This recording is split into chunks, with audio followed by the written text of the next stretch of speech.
Sorry guys, this is part two. I had to stop the other video and the camera was on too long and it ended that other video, so I'm gonna have to do this in two parts. This is part two. I'll give you the link to part one.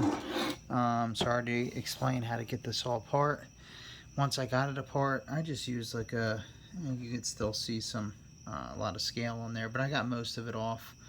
I made sure that that hose was unclogged. I flushed a lot of water, because once I had this apart, I basically, the only thing, almost everything is connected to the top. The only thing that's not, and what you're actually seeing down here, is they're actually not connected. That just goes below it, I think, to stop scale from directly dropping onto that vent, and then dropping out of here, because this will kind of slow it down. And that thing back there at the back here, and you can see it through the wheel as well, this is just a counterweight and that's bolted to the bottom, but everything else is on the top except for that power cord, I don't know, coil or whatever you want to call it, what it retracts into. That is attached to the bottom right there and right there. So you're going to have the top off because I already showed you how to do that. You can just detach that, and then the bottom will have everything off of it, and you'll have everything just connected to the top, including, you know, all the wires. The wires go from this power coil on the inside. I'll shoot in there so you can see that. You can see all these wires. Just leave them all connected. Don't mess with them. They also, way back in there, you can see they connect to that power coil. That's how it, you know, electricity comes in from the wall, goes through the power cord, then follows that, goes up to the front here, which is like the on-off switch, and then goes to like also the boiler, and also to like an LED switch. There's an LED switch right there, right here, and you can see the wires going to that LED switch. You don't mess with any of them. Leave them all connected. Don't break any of these connections, or else you'll have to like solder them back. I made sure not to break any because I'm not very good with a soldering iron. I don't have much experience with it. I haven't used it for like 30 years, so you know, I didn't want to mess with any of those connections and have to try to practice soldering. You know, not that good at it. So anyhow, that'll get the bottom off from the top, especially after you unscrew those. And then what I did was, you can't see it from this side, I disconnected the hoses from the boiler, but not on the boiler side. I left them connected, or at least this bottom one. I left that connected. I disconnected the hose back there that, you know, comes from the water inlet. I also, if you look in, let's see, right there, this is the water inlet. You can see the hose coming off. That's the evaporator hose I was telling you about that goes up. And that's the other one that goes down to the boiler. You see that screw right there. There's 6 of them that go around the inlet. I took them out, all 6 of those screws, and that is like a little tub that basically the water goes into below there. And it's all moldy because water just sits in there. I mean, you're supposed to, I don't think any person's going to do this. You're not supposed to leave the water tub, which the water tub goes into, fits right into this area, and it holds like a gallon of water or something. You're not supposed to leave that connected. But who's going to disconnect and dump it every time? Not too many people. They're just going to leave water in there. So I had mold in the bottom. You couldn't really see it from here. Maybe you could see it if you look down on the side there. So that basically takes that little tub off. It's small. And then I wiped all the mold out of it. So that's why when you look down there, it's clean. I just wiped it with like a shop towel. I work on cars a lot, so it's a lot of car tools I have access to. So I got that clean. And then, I don't know if you can see this. Okay, right there.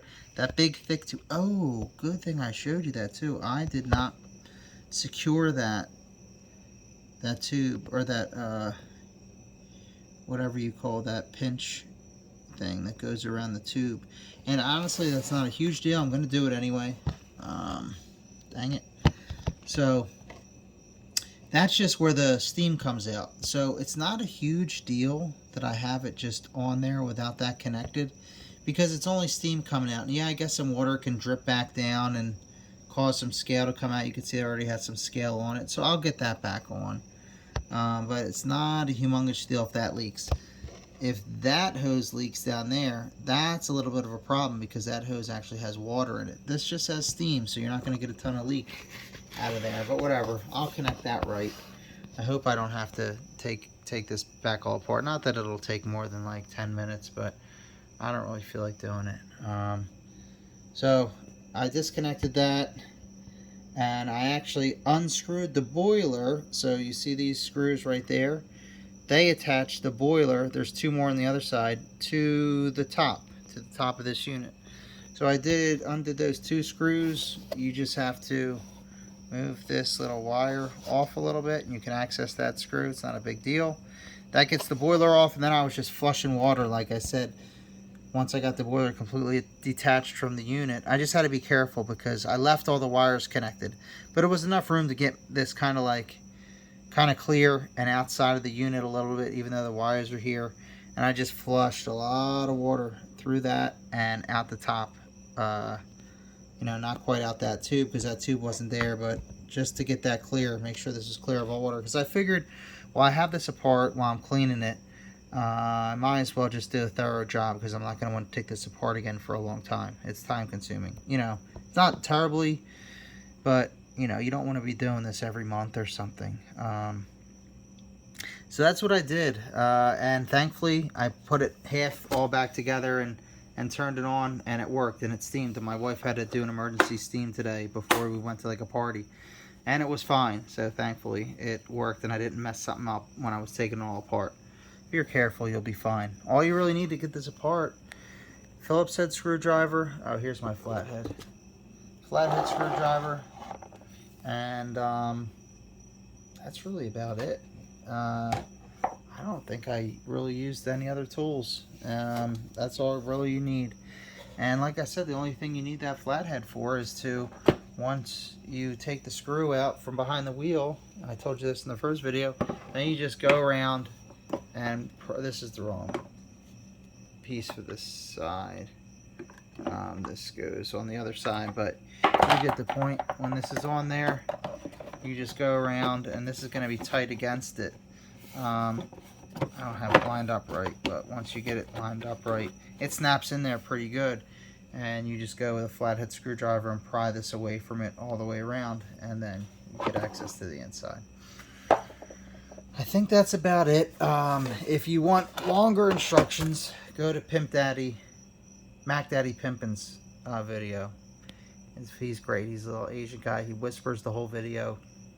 Doesn't talk too loud. He's got long fingernails, but he knows his stuff.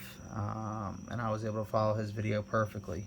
He had worse issues than me. He actually had holes in this tube right here, and he actually replaced that tube back there.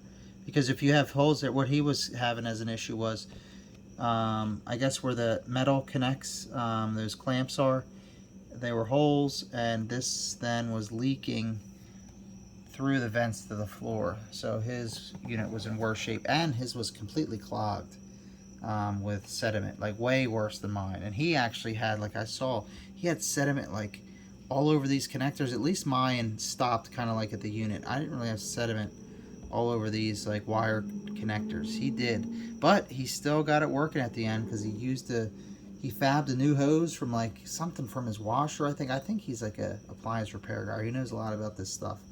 But he fabbed a new hose for there. He actually, I think, might have had a hole in this hose too, but like you said, it's not a huge deal because that's only the steam hose. But I think he fixed that too. He might have cut a little bit off where the hole was, and it was still good to go. So, yeah, if you got any questions, let me know. I can't think of anything else. But yeah, like and subscribe. See you guys.